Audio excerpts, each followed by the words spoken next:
मैं ये कह रहा था कि आज मैंने कार्यक्रम की शुरुआत जब की ना तो कुछ सवालों से की और उस सवाल की वजह भी मैंने बताई फिर बाद में। और एक सिंड्रोम है, कमबख्त खुद ही जला हुआ है, क्या बर्न आउट सिंड्रोम।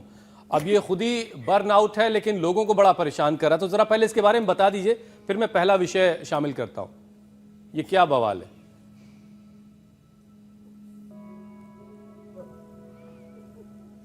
तो देखो, ये जो कर सके वो तो सर्वांगासन और शीर्षासन कर लेना, और जो इतना न कर सके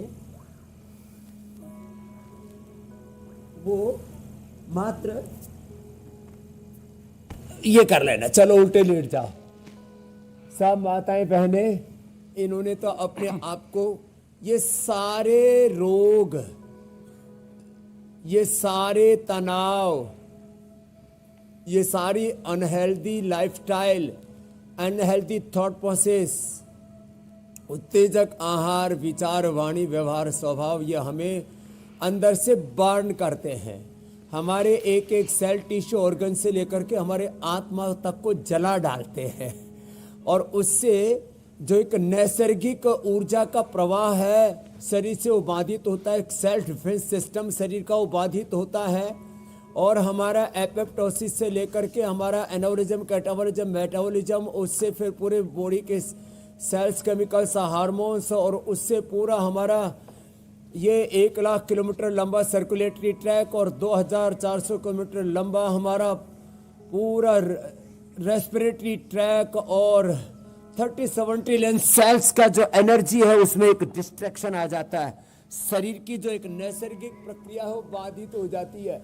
मात्र भस्त्रिका, कपालभाति, अनुलोम विलोम, भ्रामरी, उद्गीत 5 प्राणायाम करके, मात्र 5 आसन करके, और जो जवान हैं उनके लिए तो मैं कहता हूँ वो तो भुजंग आसन ही क्या, वो तो ऐसे करें, ये मिश्र दंड करें, ऐसे ऐसे, ये हनुमान दंड करें। आज पहली बार थोड़े हाथ ठिठुरने वाली ठंड शुरू हो गई है, और ये जैसे ही ये ठिठुरन बढ़ती है ना, ठंड बढ़ती है ना, अंदर से खून जाम कर देती है। तो हम खून जाम नहीं होने देंगे, ऐसे जम करके दंड लगवाएंगे, ऐसे ऐसे, ये ऐसे दोगुनी रफ्तार से खून जो है रगों में दौड़ेगा अगर इस तरह से दंड बैठक लगाई जाएगी। स्वामी जी देखिए, अब नैसर्गिक प्रक्रिया जो है शरीर की, वो ये बर्नआउट सिंड्रोम उसको बाधित करता, उसको गड़बड़ करता। पहले तो सुना भी नहीं था हम लोगों ने बचपन में, हम लोग की सारी प्रक्रियाएं खुद ब खुद ठीक चला करती थी। लेकिन बहरहाल एक लेटेस्ट स्टडी आई है स्वामी जी, और ये बता रही है कि जो नौकरी पेशा लोग हैं वो बर्नआउट सिंड्रोम के काफी शिकार हैं, और इसका सबसे ज्यादा शिकार भारत में ही लोग हैं। और यह सिंड्रोम वर्क प्लेस स्ट्रेस, काम का प्रेशर, साथियों के साथ ठीक ठाक तरीके से बात नहीं बनना यानी अनबन का रहना, और इंसान इन सारी वजहों से सारा दिन थका थका महसूस करता है। तो इस सिंड्रोम से कैसे खुद को बचाएं? स्वामी जी आपके पास तो इतना बड़ा एक साम्राज्य है, योग का भी, कारोबार का भी, तो ये आप अपनी थकन से कैसे बचते हैं, जरा लोगों को समझाइए। छोटी सी नौकरी में इतना प्रेशर काहे ले रहे हैं?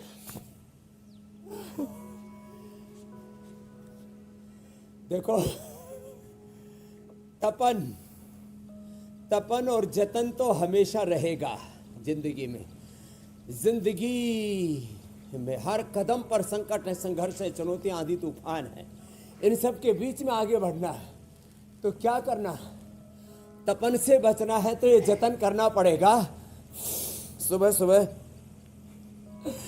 हमारे साथ योगाभ्यास कर लो, जिससे जितना बन पाए। 5-5 का ही पैकेज बताते हैं। लीवर में, किडनी में, पेनक्रियाज में, पाचन तंत्र में, लंग में, फेफड़े में गड़बड़ है, लाइफस्टाइल डिजीज है तो मंडूकासन, शशकासन से लेकर के ऐसे, जो मंडूकासन, शशकासन ऐसे इतना कर ले। मंडूकासन, शशकासन जो कर सके वो योग मुद्रासन, कोई भी 5 आसन चुन ले। 5 आसन बैठ के, 5 आसन उल्टे लेट के, 5 आसन सीधे लेट के, 5 आसन ताड़ासन, तिर्यक ताड़ासन, त्रिकोणासन, कोणासन, पादहस्तासन खड़े होकर के हम रोज बताते हैं। कोई भी 5 आसन, 5 प्राणायाम कर ले। सुबह उठ करके आंवला, एलोवेरा, गिलोय, तुलसी आदि का थोड़ा सा जूस पी ले, और कुछ नहीं होता तो भस्त्रिका ये अंत में भी रोज हम बताते हैं, आज भी बताएंगे। जी।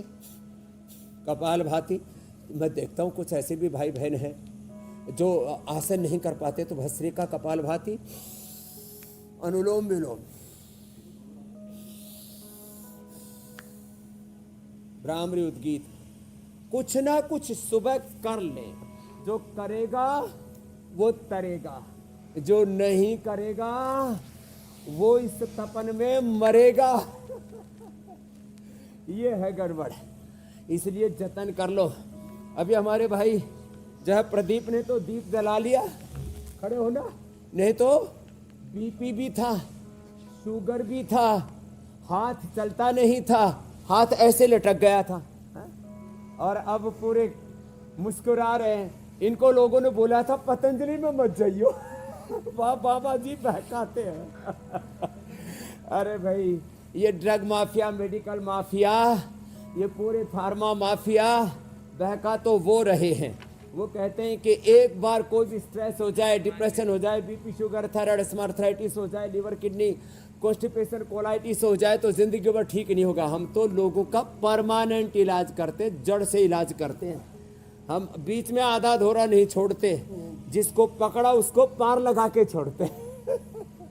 ये बड़ी अच्छी बात। न डरते हैं न डराते हैं, और हाँ, न डरते हैं न डराते हैं।